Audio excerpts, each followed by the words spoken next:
Hi, my name is Kate and I'm from Trisons Global. We're an agency that believes that amazing things are possible in digital commerce when you look up. And that means that you should be looking up for all of the possibilities. So today we're going to have a chat about some of those possibilities when it comes to CRO with Aneep. So Aneep is an amazing member of our team, and we were having a chat a couple of weeks ago about how a lot of the market seem to think that CRO is just about A/B testing and that experimentation program. But Aneep was saying that there's so much more that goes into it, and there's so much more that we should be looking at. And so firstly, I guess, Aneep, do you want to introduce yourself and what you do at Trisons? Yeah, thanks, Kate. So my name is Aneep. I'm the CRO specialist here at Trisons. I've been with the company just over a year now. And prior to Trisons, I've worked mainly in e-com trading teams. So I was the e-com trader manager at Accessorize. And prior to that, I was in the e-com trading team at TM Lewin. So yeah, I've worked in digital about 6 years. And in terms of what I do here at Trisons as a CRO specialist, it's all things conversion rate optimization. So as you said, not just testing. So how we can better optimize websites for our clients, essentially. Yeah, completely. Yeah. So I guess, do you want to elaborate a little bit on what we were discussing a couple of weeks ago? And it seems as though a lot of these videos seem to come from me having a quick chat with someone and finding that little nugget of wisdom. So do you want to Yeah. tell what you mean by there's so much more to CRO than just testing and experimentation? Yeah, definitely. As you stated, like people do think they immediately think CRO, okay, A/B testing. Myself, prior to this role, I was super guilty of that as well. And then you kind of realize as time goes on that it's not just experimentation, it's not just A/B testing. There is so much more to it. So it could be sort of insight gathering, whether it's data analysis in terms of quantitative data, it could be user testing in terms of qualitative data, it could be utilizing what clients already have in terms of like search and merch within their content management system platforms. There's so much more to it, which can then sort of go on and leads into A/B testing. So A/B testing is not always kind of the start point, it's a lot more to it. So I guess, do you want to explain a little bit the approach that you take to things like CX and UX and how that plays a key role in any CRO program? Yeah, definitely. In terms of customer experience, CX, and also looking at user experience, UX, what's important is how to, it's looking at the approach of the clients and how to approach their website needs and their improvement and what the overall customer journey map looks like, but also aligning it with what the client's business strategy is and what their overall needs are, as well as the customers. So one approach that we sort of tend to look at, and this is quite a big one, is the insight gathering.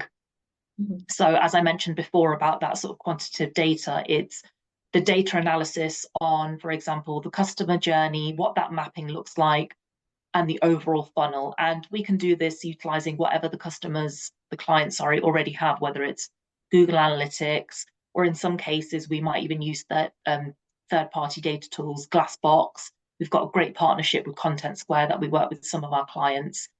And it's kind of, as I said, looking at that overall funnel or any particular weak spots that the clients may have brought to us as a concern. So whether it's your bounce rates, your conversion rates, not just looking at the weak points, but looking at the positive points as well to use them as learnings. And then from there, we can sort of look at recommendations, providing them, and even putting things into the roadmap with the clients. Mhm. But it's not always just kind of like a one stop, okay, we've done the uh, quantitative data, here you go, that's it. It's a little bit more than that. What do you mean by it's a little bit more than that? So I guess if once you've got your data in mind, I think one of the things you've said to me before is that when you get this qualitative data, trying to make sure I use the right term, Yeah. qualitative data. So you've looked at Google Analytics, you can see that there's a disconnect, like people are dropping off before checking out, which gives you, this is the what, but you always talk about the why. So how do we get to the why? And I guess measure that. Yeah, definitely. I mean, like I said, like when you do use that sort of data analysis, it can give you sort of questions as, okay, we see customers are dropping off at product landing pages, PLPs, they're dropping off at particular points in the checkout. And you can get the bounce rates and the conversion rates and all that, all those great KPIs. But sometimes it still doesn't answer that question of, okay, but why are they dropping off there? Or why is that working well there at one point in the journey, but not in the others? And this is where we kind of marry it up with the qualitative data. And in our case, we use moderated user testing, which is where we'll get a group of users, whether they use the website, might use competitors, and sort of monitor, sort of get questions from those data insights that we would have initially done, and kind of use those questions to observe within the user testing how the journey is looking and how they get from point A to point B, whether we want them to look at particular points in the PLPs or in the checkout, or even the whole overall journey, without guiding them too much, because the point is you do want to observe their behavior. And then once we kind of get all those insights, we then sort of marry it up with that quantitative data that we had before, and then form hypothesis. Not always necessarily A/B tests, but in case of what we call JDI, so just do it, where we'll provide recommendations of, okay, it's quite clear that something needs to change within that particular part of the journey. And that way we can then quantify certain parts put into the roadmap. So, and we're going to give an example of a client, a pet food client that we work with, where we did the data analysis using Glassbox, where we found that customers were on the PLPs, but they were dropping off quite a bit on both devices, mobile and desktop. And when we kind of had a look at all the clicks, we saw that they weren't interacting with the quick view buttons and the pop-ups as much, but we weren't quite understanding why they weren't interacting with them and proceeding on to adding to the cart from the PLPs. And what we did was we asked those questions within the user moderated testing and observing their behavior. And what we found was it was the user interface, the UI of the actual pop-ups. So from there, we formed hypothesis and re-looked at the design for the client as to how we can improve the quick buy pop-ups on those PLPs. So that's one example. Okay, so was it a case that they were just missing them, they weren't obvious enough, or they didn't understand what quick buy was? But exactly, it was all of those. It was kind of like the wording. So we did do some tests, but we also formed some sort of design implementations where we just kind of put it into the roadmap, where it was a just do it. So it was positioning of the CTA, the pop-up being too big on mobile, so it kind of took up the whole screen. It turned out to be various design things that needed changing in that case. interesting. So another element you mentioned that you can start to delve into as part of CRO is things like search and merge. So did you want to talk a little bit more about search and merge and how that can play a key role in CRO?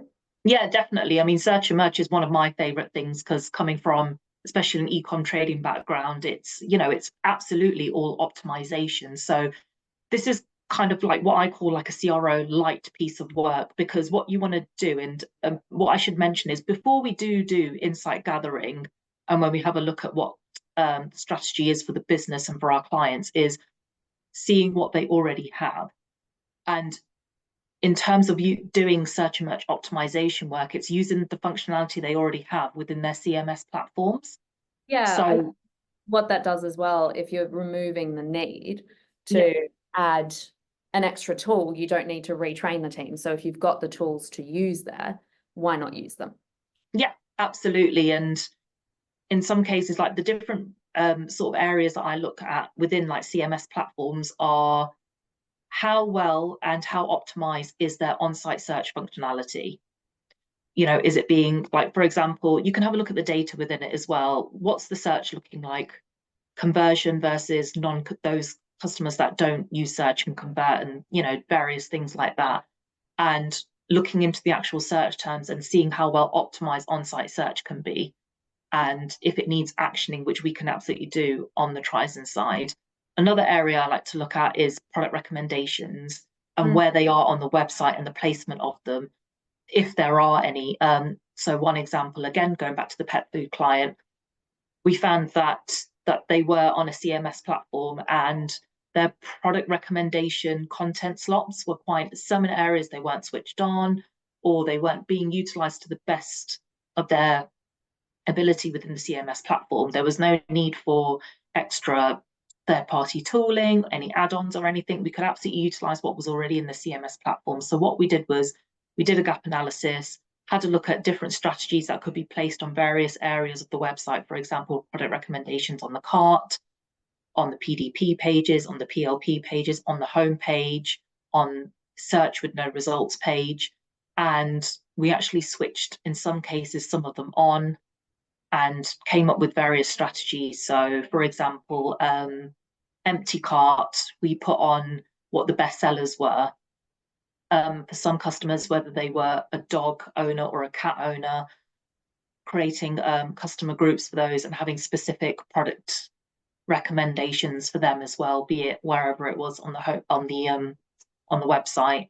And also another thing to note as well, within some of these CMS platforms, you can A/B test certain strategies, not just with product placements, but you can do it with sort rules, and even with like on-site search within the sort rules within that as well. You can definitely test within some of these platforms without using another third party, such as A/B Tasty or VMO or whatnot. Okay. So I guess in summary, the key sort of messages from this chat would be, first look at what the user and customer experience is, then start looking at, how you can best gather those insights, actually test with your customers, communicate with them, ask them what they want, but then also see what they actually do when they're looking for what they want, I suppose, because sometimes people can say that they want one thing, but actually the way that they intuitively think about it is another, or it's a different path completely, right? And then I guess the last thing is use the tools that you have. Yes. So don't go out and buy a whole new whiz-bang set of tools because you've been sold on the dream, but first look at what you have available to you, because I guess making that change as well, that means you have to retrain the team on a new piece of software if you use it moving forward, or another tool or piece of tech or whatever it may be. So Yeah. would that be fair? Yeah, definitely. And I think another thing that, sort of going back to utilizing what clients already have, is time is a big factor. Time is such a big factor, and it's not something a lot of teams have, and that's something we can absolutely help with on the Trizens optimization side. Is, when we do look at using what's already in place, it's something we can absolutely do on our side as well. Yeah, I guess, and it's having a fresh perspective, right? Yes. You're looking at the same website, the same products day after day. You may be missing certain things that, a fresh set of eyes can come in and go, oh, hang on a second, why are you using a blue button and not a green button here, for example, if we think of pure UI design. Yeah, definitely married in with that data analysis. Amazing. Okay, well, super quick chat today. If there are any questions from anyone watching this, please do get in touch.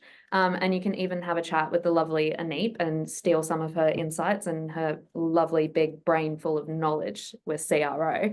But Aneep, thank you so much again, and we'll see you all again soon. Thanks, Kate.